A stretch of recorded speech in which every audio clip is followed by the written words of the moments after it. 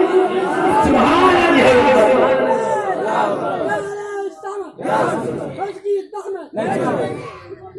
نیند اسی لیے آتی ہے کیونکہ مجمع میں جو ہے رسول اللہ کے ذکر میں جو آرام ہے, اللہ کے کلام میں آرام ہے. اور جب آرام اللہ کے کلام میں ہے لگائے بات سمجھنے کی کوشش کرے. میں نعرے سے بڑی گریز کرتا ہوں, ہمیں نعرہ لگانا ہے تو کسی اور باتوں میں لگاؤ. جو نعرہ تیرا پارلیمنٹ کی کمپت ہی جائے تمہیں نعرہ لگانا ہے, جب پچائی کھلنے لگے نعرہ لگانا ہے, سارے پرکار دیکھنا ہے تو مسلمان کہاں نعرہ لگائے. ہمیں یہ نعرہ تو تیری خود ہی نعرے ہے. میں پوچھتا ہوں لوگوں, نعرہ میری عزت کے لیے لگاتے ہو, میری عزت کے لیے نہ لگاؤ, نعرہ لگاؤ اللہ کی تکبیر کے لیے. ہم کو اس کے غلام ہے اور بندے ہیں, اور بندے کی آقائی مانتا ہے اور ساری بڑائی تو اللہ. ایک بات بتاؤں, اب میں معراج کے کچھ سب بیان کر دوں, 4 مرحلے پھر میں آگے بڑھاؤں گا. ضرور پڑھے اللہم صلی علی سیدنا مولانا محمد وآلہ وسلم صلوات اللہ یا رسول اللہ صلی اللہ علیہ وسلم. اسٹیج میں ہمارے بزرگ بیٹھے ہیں, میں پہنچا رہا ہوں اور نہیں تو ہمت کی ضرورت نہیں. ہمارے جو ہے تاریخ حافظ قاری صاحب جو ہے مت میں داد دے رہے ہیں اور میں بڑی توجہ سے سماعت کر رہے ہیں, اس لیے میں پہنچا رہا ہوں. معراج کے 4 مرحلے ہیں. اللہ نے فرمایا سبحان الذی اسریٰ بعبدہ لیلا من المسجد الحرام والى المسجد الاقصی. اللہ تعالیٰ لے گیا راتوں رات اپنے محبوب کو مسجد حرام میں.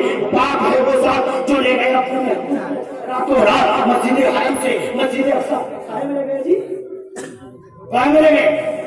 حضور کس میں گئے تھے؟ حضور بولے حضور کس میں گئے تھے؟ براق میں. میں پوچھتا ہوں, ابھی آپ کے بزرگ والا نے کہا ہے کہ براق میں, سچ ہے براق میں گئے, کہاں تک گئے؟ ذرا سا توجہ دے. امام فخر الدین رازی نے اپنی مکتوبات میں لکھتے ہیں, کیا لکھتے ہیں معلوم ہے؟ کہ رسول اللہ کا معراج لکھتے ہیں کہ میرے آقا معراج کو مسجد حرم سے